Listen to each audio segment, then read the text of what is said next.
Salam sejahtera Malaysia, denyut nadi suara rakyat bergema di channel ini.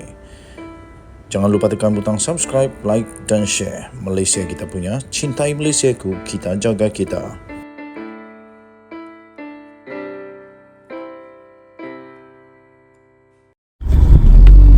Salam sejahtera Malaysia, denyut nadi suara rakyat bergema di channel ini. Tuan-tuan dan puan-puan yang dihormati sekalian, disahkan dalang utama untuk Jana Wibawa kes membabitkan bekas Perdana Menteri Datuk Seri Tan Sri Mahyadin Mak Yassin dan juga Ketua Penerangan Bersatu, bekas Ketua Penerangan Bersatu Wan Saiful Wan Jan, Datuk Roy sudah pun ditahan oleh polis.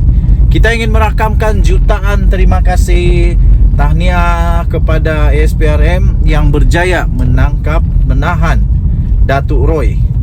Wah, cantik saya punya pemandangan betul sekarang. Sekarang sunset sedang berlaku, jadi sangat cantik ya.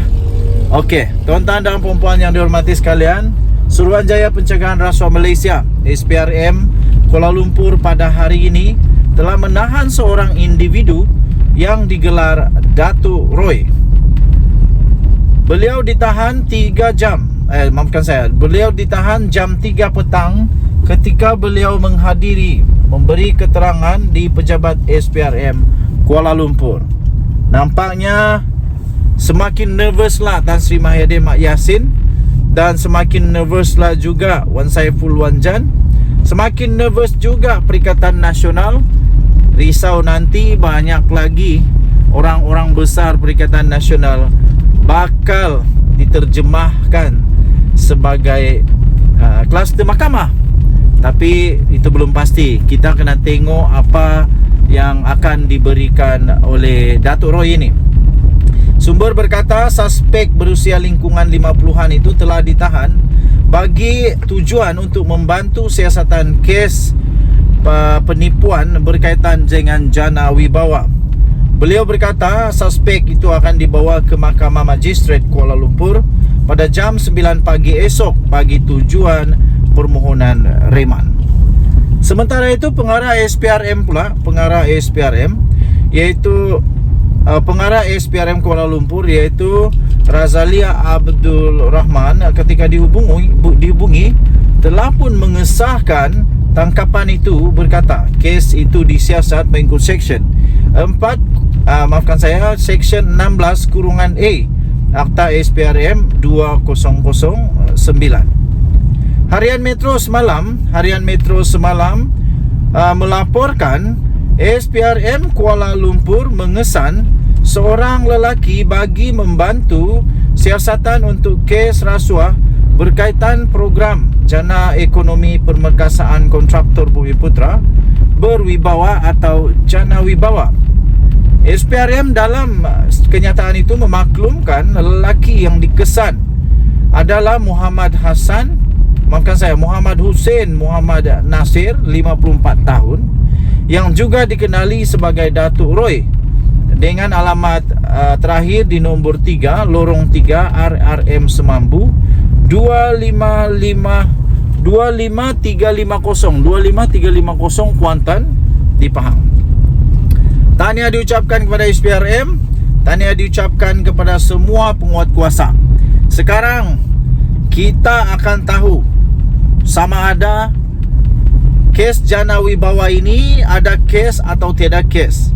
Tak kiralah kes ini selalu disebut oleh mereka bahawa ini adalah pertuduhan pendakwaan terpilih. Tapi pada hemat saya tidak akan berlaku pertuduhan terpilih kalau tidak ada kesalahan. Tidak akan berlaku pertuduhan terpilih kalau tidak ada kesalahan yang dilakukan.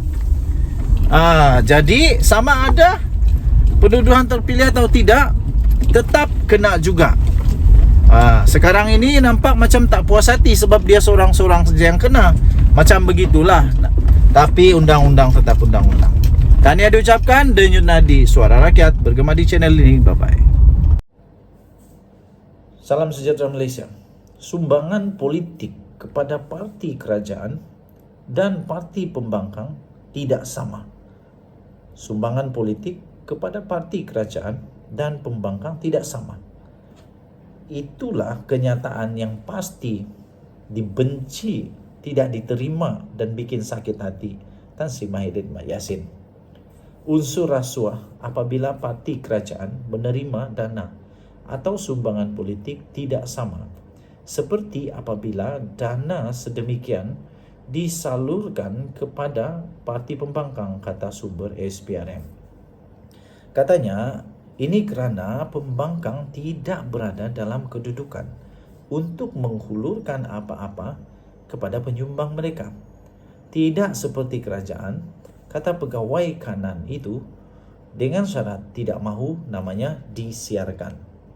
Pada Jumaat yang lalu, Presiden Bersatu Tan Sri Muhyiddin Mak Yassin didakwa atas tuduhan salah guna kuasa dan pengubahan wang haram membabitkan 232.5 juta yang disalurkan ke akaun partinya. Tan Sri Muhyiddin Mak Yassin mendakwa dana itu adalah derma politik dan mencabar SPRM supaya juga memburu PKR dan UMNO, parti yang dakwanya juga menerima pembiayaan sedemikian. Diminta mengulas mengenai perkara itu, pegawai kanan SPRM berkenaan berkata, secara umum, sama ada sesebuah parti itu berkuasa atau tidak adalah pertimbangan utama bagi setiap siasatan. Katanya, katakanlah kamu parti pejuang. Saya beri sumbangan untuk kempen dan sebagainya. Tetapi saya tidak mempunyai sebarang urusan, sama ada rasmi atau tidak. Kerana kamu tidak pernah beri saya sebarang projek. Jadi saya boleh beri jadi saya boleh beri dan awak boleh terima. Ini tidak salah, kata kenyataan itu. Tetapi berbanding dengan parti pemerintah yang mempunyai kuasa untuk meluluskan projek dan kemudian syarikat itu dapat projek dan diminta memberikan peratusan tertentu projek tersebut, ini berbeza, kata sumber itu. PKR adalah dalam pembangkang sebelum pilihan raya umum ke-15, manakala UMNO pula membentuk kerajaan bersama-sama dengan Bersatu dan PAS. Pembiayaan politik ketika ini tidak dikawal, walaupun rang undang-undang telah digubal selama bertahun-tahun.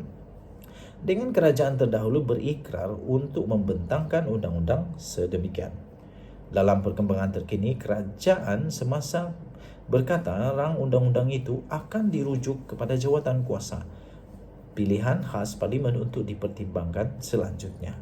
Sementara itu, mengenai mengapa hanya penerima didakwa dalam kes berprofil tinggi seperti Muhyiddin Mak Yassin, walaupun akta SPRM juga menghukum kedua-dua pemberi dan penerima, sumber itu berkata terdapat perbezaan di antara kes rasuah dan salah guna kuasa secara langsung. Dalam kes rasuah, pegawai itu berkata, lazimnya sama ada pemberi atau penerima atau kedua-dua mereka akan didakwa di mahkamah.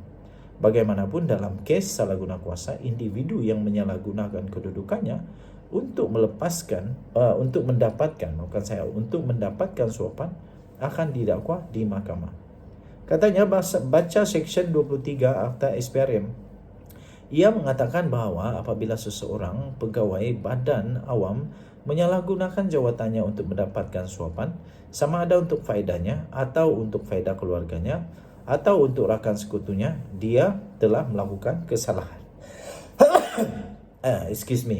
Ada orang sayang. Biasanya orang yang menerima akan didakwa kerana dia menindas pihak lain untuk memberi wang. Sebab itu, orang yang menerima sentiasa menjadi tertuduh utama, kata sumber itu. Sumber itu menambah bahawa pemberi juga sering menjadi saksi pendakwaan dan mendakwa mereka akan menyukarkan penyiasat untuk mendapatkan kerjasama. Katanya, jadi siapa yang mahu bekerjasama dengan SPRM nanti? Soal pegawai kanan itu lagi. Sumber daripada Malaysia Kini diterbitkan semula di sabudin.com.net. Denyut nadi, suara rakyat bergema di channel ini. Jangan lupa untuk tekan butang subscribe, like dan share. Bye-bye.